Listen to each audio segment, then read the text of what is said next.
Maybe this brings us to John Moriarty.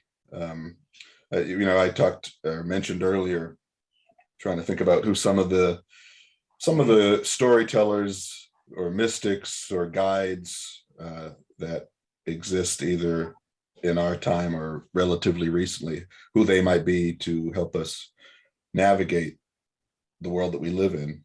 And one of them, maybe one possible key figure, it seems to me, might be the Irish figure John Moriarty.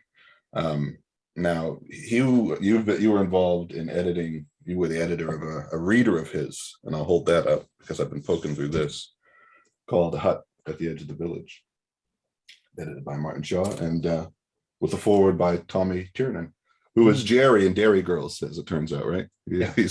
People might know him better from that. Yeah. But the two of you have, and a few others have spent some time, an effort to try to get more people to know about this guy, right?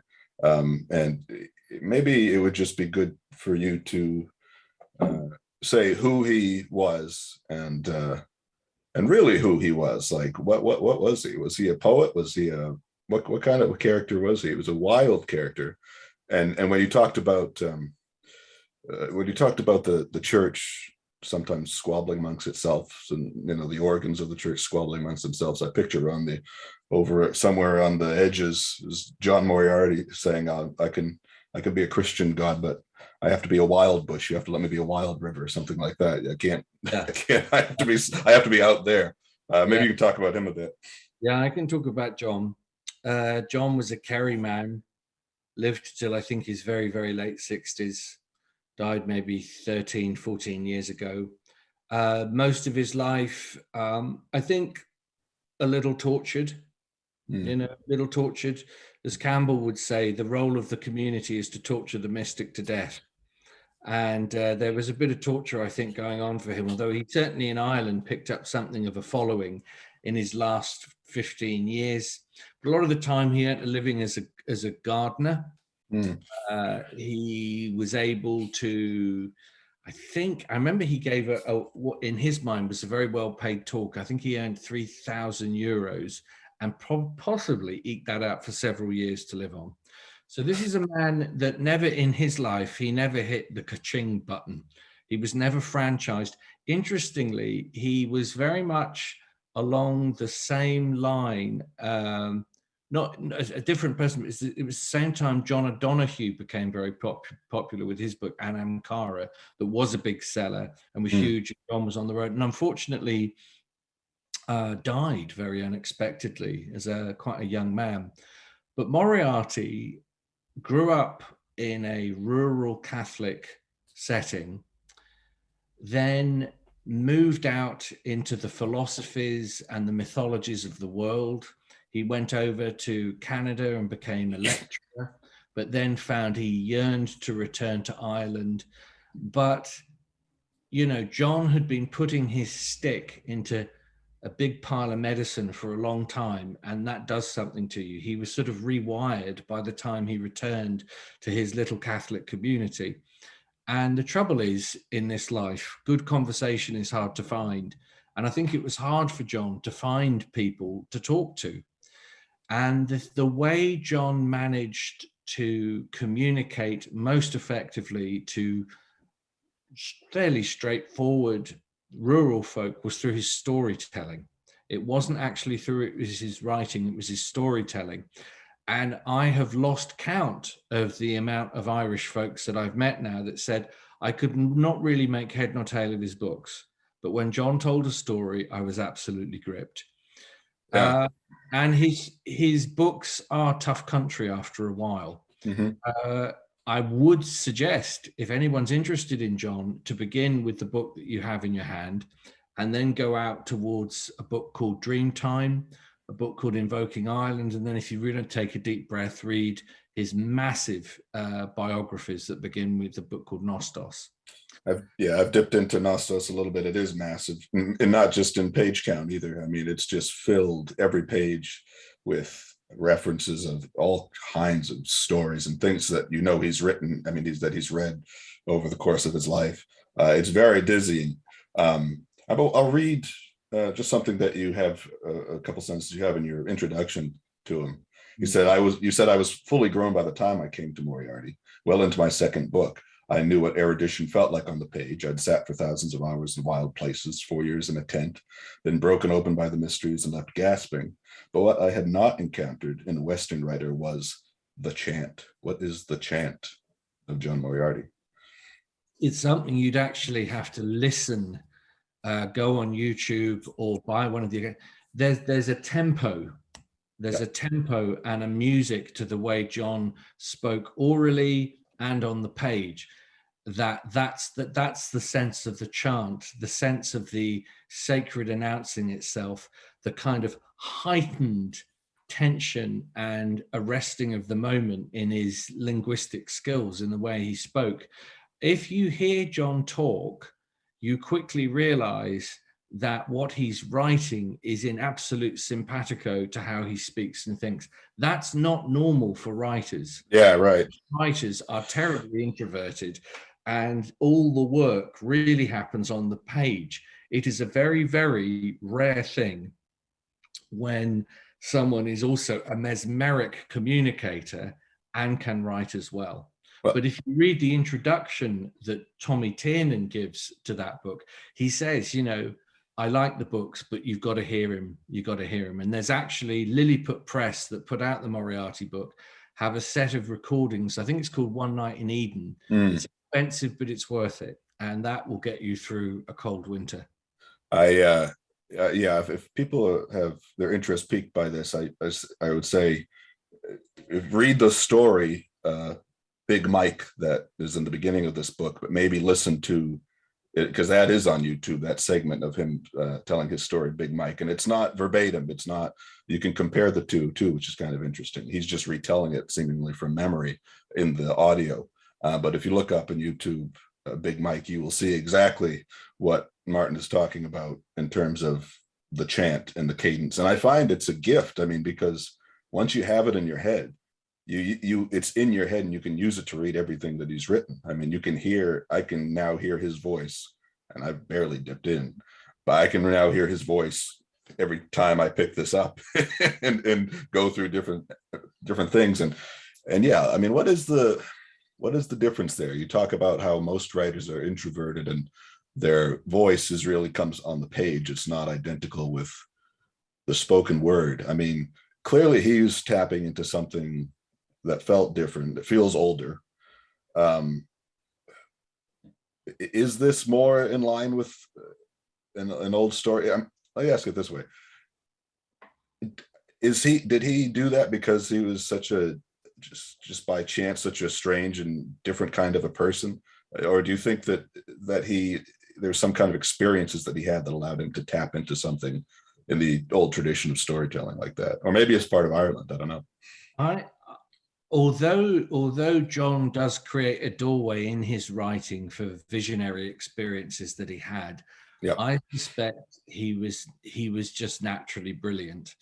Everything, I've read everything Moriarty has written, published, I've read, and quite a bit of unpublished stuff I've read. And what's interesting to me is some of the unpublished stuff I've read that was a decade before, if not, at least a decade, maybe two, before anything came out. He was already phenomenally accomplished and didn't read like anybody else way back in the 70s. He was quite a young man. So he received something. I think John leaves a phenomenal challenge to anybody that's interested in the wild edges of Christianity, because actually he never got to do what it was he really, really wanted to do, which was to establish a Christian community in Ireland that brought forth the kind of the Dreamtime ideas that he'd been working on, and others. Wow. So that still remains as a possibility. Paul Kingsnorth and myself are going over to Benbury Priory in Northern Ireland in November, which I know now, if it's not sold out, it's almost sold out. And there's tons and tons of priests and thinkers are coming over on ferries and arriving and coming out of dingles and dells, to continue this conversation with, well, what do we do with it? Yeah. You might remember, I say it in the introduction, that a lot of what's in that Moriarty book, there was no digital copy of it. So I had to type it out from his massive books. That was a very deep experience. It lasted about 3 months.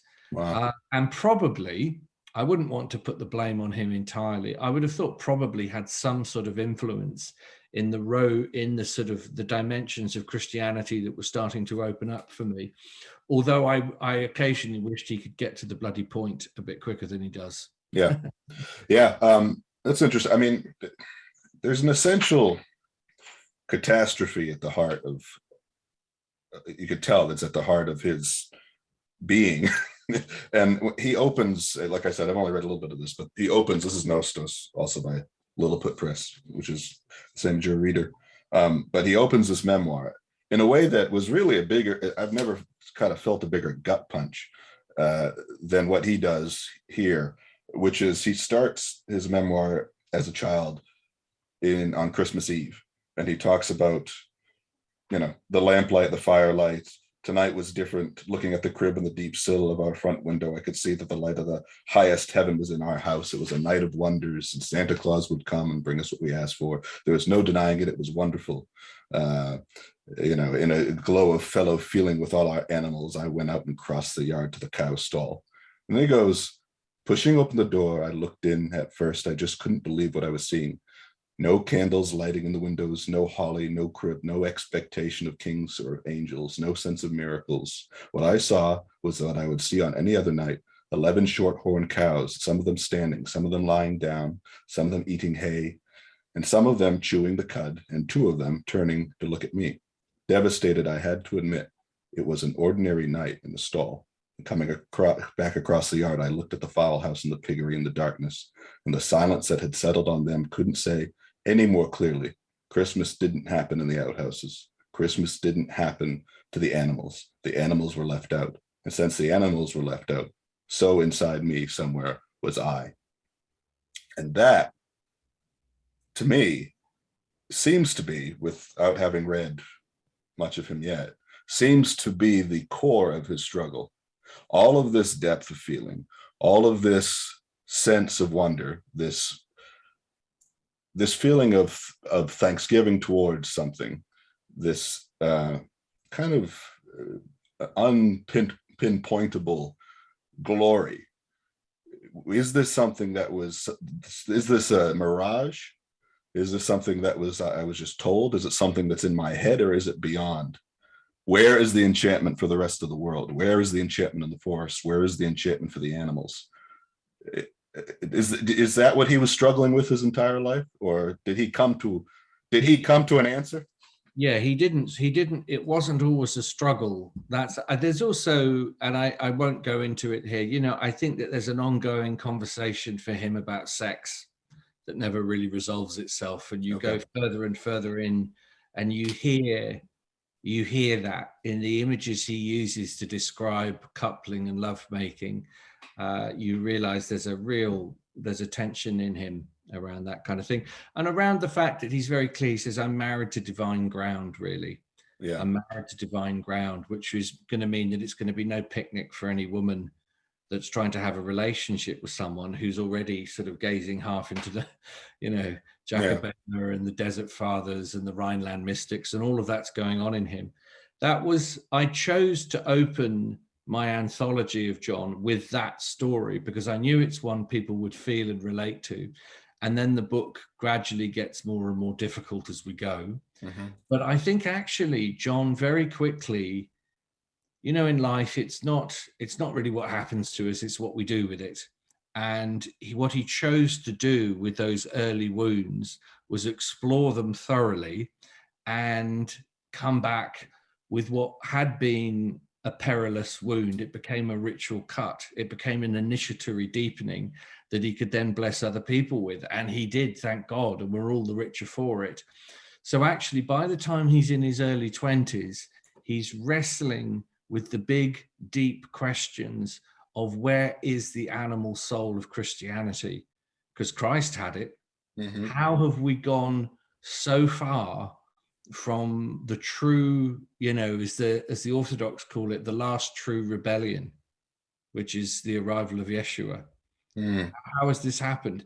And his mind was vast and very much in the spirit of the comparative mythology of the late 20th century, which I have shied away from. He goes into a lot of Indian mythology. The only thing he leaves alone really is Islam. Mhm. He doesn't really go there. He touches on the edges of Sufism, but that's about it. He doesn't really approach Islam, but by and large, he has a crack at almost anything else, which is going to be liberating for some and terribly frustrating for others. Just because they don't have any context for it, or Well, no it's a one. whole. I've been a Stanford professor, and Yeah. I'm telling you that this stuff is difficult. What he's doing, because often it's not backed up. There often aren't footnotes. Mhm. Within a sentence, he'll reference or quote two or three. He'll go from Blackfoot to Schopenhauer to Yeah. Eleanor of Aquitaine, Yeah. all in a couple of moves. And he's generous in the sense that if he expects you to be able to engage in that kind of thought process with him. But most of us, after a while, are wheezing. Yeah. And that's what's so strange about him, is that, I mean, one of the other I was happy that you included was the story of him trying to walk his older neighbor home. Someone who could, who he considered a teacher, home from the pub or something. And I don't know how long of a walk it was. It seemed like it lasted a few lifetimes, but you could see, and he had this, obviously he had this great, depth of I don't want to say academic understanding, but to some extent, yeah, or knowledge of the wider world and the myths in the wider world. But as you say, he had this such tenderness towards his location and to the people there and to his friendships and to the land. And it's just, is it what, I mean, with someone that has that kind of uniqueness, is there a way for generally that people can look to him as maybe a guide into their own lives of reanimating or re-enchanting their own worlds? Because ultimately, this is what we're talking about. I mean, we're talking about what is it that we're lacking in our contemporary life? What are we lacking in our society that everybody seems to be feeling right now? What is the big hole? And how are we supposed to synthesize our experience, our day-to-day experience, with things that we seem to be longing for? Well, in the case of John Moriarty, I can sum it up in one sentence, which is useful. What John tells us to do is not to become famous, not to become rich, not to think we should be having any kind of life other than the one we're having, but we have to make the move that all mystics have made, from seeing consciousness to beholding consciousness. And when you behold consciousness, it radiates, it has a kind of phenomenal iconography that connects you to what he would call divine ground. We don't need more cars, we don't need more sex, we don't need more money. What we need is to be connected to divine ground. And I'm glad you brought up the image of him walking back from the pub with his friend Martin, because this story, which I won't repeat here, it's you could describe it in 2 minutes if you wanted to. Right. John was drunk, Martin was drunk. He sits down, we move on. He sits down, we move on. But by the time you finished it, if you're prepared to take the adventure with Moriarty, which is what he's always inviting you to do, this small domestic journey back from the pub has become a sort of James Joycean epic, in which all the great questions about reality and love and betrayal and God have been wrestled with. And what John could do on a day-to-day level was show you the prayer mat, and this is my language now, we're moving into my world, so I have to be careful. John's showing you the prayer mat that you're kneeling upon, and don't pay too much attention to your neighbor's fields. Look at the ground that only you can occupy, and just keep looking and keep gazing. See, it's what the Druids used to do until the Luminous arrives. And that is the thing. And it is the only thing that re-enchants the world. Some people may walk away from that like the rich young man in the Gospels, disappointed, saying, "Oh, I was hoping I could make a contribution of some money or something instead." Well, if somebody would like to buy me an enormous house in which I could do my that would be fine. But the reality is that, and that's old news. Of course, it's old news, but it's news that we have to rediscover every single day. There are some things that just never lose out, that we need to be perpetually reminded of. And John was very good at that. As I say, so John does two things. He takes the mundane and he makes it luminous. All of us can do that if we change the way we view circumstance. And secondly, John was engaged in an ongoing psychic conversation with John the Baptist, Sylvia Plath, Pseudo Dionysus, Chesterton, Ted Hughes. It goes on and on. So in other words, what he's telling you is there is an imaginative community around you that isn't dependent on that person being alive. You are actually, it is an illusion if you are thinking that you are surrounded by scarcity. You're not.